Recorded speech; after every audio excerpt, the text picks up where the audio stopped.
ဆက်လျှောက်ရသူလေပိုင်းတောင်ငူဘရင်နယ်မြေဟာတပြေးပြေးကြီးထွားလာနေတဲ့အချိန်ဖြစ်ပါတယ်။အဲ့ဒီအချိန်မှာစစ်ဘရင်တစ်ပါးပြတင်ရှားလာသူကတော့ဘရင်နောင်ကျော်တင်နော်ရတာပဲဖြစ်ပါတယ်။ဘရင်နောင်ဟာတကောဩဇာကြီးထွားလာတဲ့နဲ့အတူရှမ်းပြည်မဏိပူရလန်နာစားတဲ့ဒေသတွေကိုတိမ့်ပိုက်ထားနိုင်ပါတယ်။1562ခုနှစ်မှာယိုရီးယားနိုင်ငံဟာတောင်ငူရဲ့လက်အောက်ခံနိုင်ငံတစ်ခုဖြစ်ရှိနေခဲ့ပါတယ်။ယိုရီးယားတို့ဟာတောင်ငူဘရင်ရဲ့လက်အောက်ခံဖြစ်မပျော်မွေ့ကြ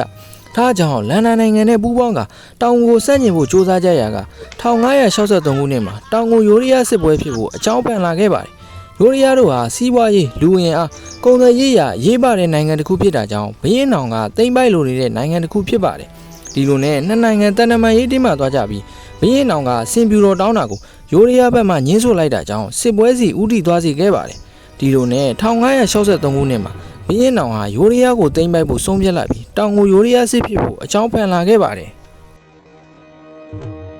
ဒီလိုနဲ့ဘရင်နောင်ဟာစင်တက်မြင့်တဲ့တနက်တက်စသဖြင့်အင်အားလုံးရင်းနဲ့ယိုရီးယားကိုစစ်ရှိပါတယ်။စစ်ရှိရမှာလမ်းကြောင်းတစ်ခုတည်းကမဝင်ပဲရှမ်းတောင်ဘက်မှတစ်ကြောင်းမော်လမြိုင်ဘက်မှတစ်ကြောင်းစစ်ကြောင်းနှစ်ကြောင်းခွဲကဝင်ရောက်ပါတယ်။ထားကြောင့်ယိုရီးယားတို့ဟာဘယ်စစ်ကြောင်းကိုခုခံရမလဲမသိပဲတပ်ဟာခွဲထွက်သွားရပါတယ်။ဒါပေမဲ့ယိုရီးယားသည်လည်းအလွယ်တကူတိမ့်ပိုက်လို့ရနိုင်တဲ့နိုင်ငံတစ်ခုတော့မဟုတ်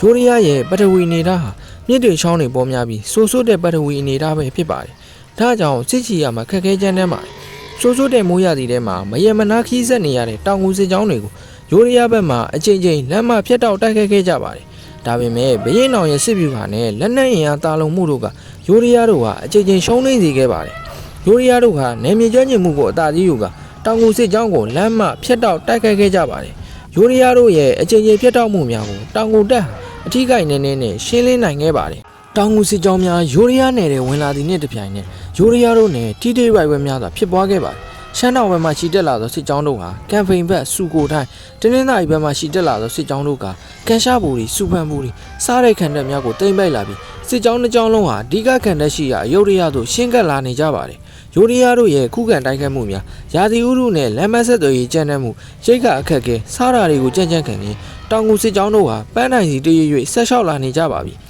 တနည်းခန့်ကြပြီး1564ခုနှစ်အစောပိုင်းမှာစစ်ကြောင်းနှစ်ကြောင်းလုံးဟာခံတပ်များကိုသိမ်းပိုက်ကယိုရီးယားမြို့နီရောက်ရှိလာကြပါတယ်။ယိုရီးယားခံတပ်ဆိုတာတာမန်စစ်တပ်တစ်ခုအတွက်မြင်ယုံနဲ့လက်ပြန်ကျင်လောက်အောင်ခံဆက်ဖွင့်စီဖို့ကောင်းပါတယ်။ခံတပ်ရဲ့ပတ်လည်မှာရှောင်းဖရာရမြစ်ကဝင်းရံထားပြီးမြင်မာတဲ့မြို့ရိုးများဖြင့်ကာရံထားပါတယ်။ထားကြောင့်စင်တက်မြင့်တဲ့တို့ဝင်ရောက်ရင်ခက်ခဲပါတယ်။ထားကြောင့်ဘရင်နောင်ဟာစစ်အင်အားလုံးရင်းနဲ့ဝင်ရောက်တိုက်ခိုက်တာမျိုးမလုပ်တော့ပဲခံတပ်ပတ်လေးကိုဝိုင်းပိတ်ဆို့ကရိတ်ကပြတ်တောက်ခြင်းနဲ့စိတ်ဓာတ်စစ်စင်ရေးကိုဦးစားပေးတိုက်ခိုက်ပါတယ်။ဘရင်နောင်ရဲ့တောင်ငူတပ်ဟာယိုရီးယားခံတပ်ရဲ့ပတ်လည်မှာတောင်ထိပ်များကိုယ်တိုင်ပြုတ်လုထားသောတောင်ပုံများပေါ်မှာအမြောက်များကိုအထိုင်ချကရံမှန်ရံကခံတပ်တိုင်းများကိုပြစ်ကတ်ပြိုခွင်းပါတယ်။တောင်ကိုလန်များကိုလွင့်ထူထားကြပြီးဘုံတန်စီစံများကိုအဆက်မတက်တီးကအမြောက်များပြစ်ကတ်ပြီးယိုရီးယားတပ်သားတို့ဟာစိတ်ဓာတ်စစ်စင်ရေးလုပ်ပါတယ်။ရိတ်ကပြတ်တောက်ခံရသလိုစက်မပြတ်တီးနေသောဘုံတန်စီစံများလွင့်ထူထားသောတောင်ကိုလန်တို့ကြောင့်ယိုရီးယားတို့ဟာစိတ်ဓာတ်ရောလူပါအားရင်ကုန်ခန်းလာကြပါတယ်။ဒါအပြင်ခံတပ်များအားလုံးဒီပါတိမ့်ခဲ့တဲ့ခဏရသလို